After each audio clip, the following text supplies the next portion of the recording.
الف لام را، یہ حکمت والی کتاب کی آیتیں ہیں۔ کیا لوگوں کو تعجب ہوا کہ ہم نے انہی میں سے ایک شخص کو حکم بھیجا کہ لوگوں کو ڈر سنا دو اور ایمان لانے والوں کو خوشخبری دے دو کہ ان کے پروردگار کے ہاں ان کا سچا درجہ ہے۔ ایسے شخص کی نسبت کافر کہتے ہیں کہ یہ تو کھلا جادوگر ہے۔ تمہارا پروردگار تو اللہ ہی ہے جس نے آسمان اور زمین 6 دن میں بنائے، پھر عرش پر جلوہ افروز ہوا۔ وہی ہر ایک کام کا انتظام کرتا ہے، کوئی اس کے پاس اس کی اجازت حاصل کیے بغیر کسی کی سفارش نہیں کر سکتا۔ یہی اللہ تمہارا پروردگار ہے، تو اسی کی عبادت کرو۔ بھلا تم غور کیوں نہیں کرتے؟ اسی کے پاس تم سب کو لوٹ کر جانا ہے۔ اللہ کا وعدہ سچا ہے، وہی خلقت کو پہلی بار پیدا کرتا ہے، پھر وہی اس کو دوبارہ پیدا کرے گا تاکہ ایمان والوں اور نیک کام کرنے والوں کو انصاف کے ساتھ بدلہ دے۔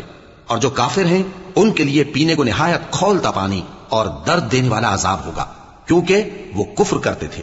وہی تو ہے جس نے سورج کو خوب روشن اور چاند کو بھی منور بنایا اور چاند کی منزلیں مقرر کی تاکہ تم برسوں کا شمار اور کاموں کا حساب معلوم کرو۔ یہ سب کچھ اللہ نے تدبیر سے پیدا کیا ہے، سمجھنے والوں کے لیے وہ اپنی آیتیں کھول کھول کر بیان فرماتا ہے۔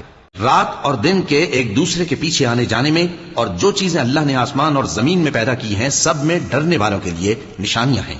جن لوگوں کو ہم سے ملنے کی توقع نہیں اور دنیا کی زندگی سے خوش اور اسی پر مطمئن ہو بیٹھے اور ہماری نشانیوں سے غافل ہو رہی ہیں، ان کا ٹھکانہ ان اعمال کے سبب جو وہ کرتے ہیں دوزخ ہے۔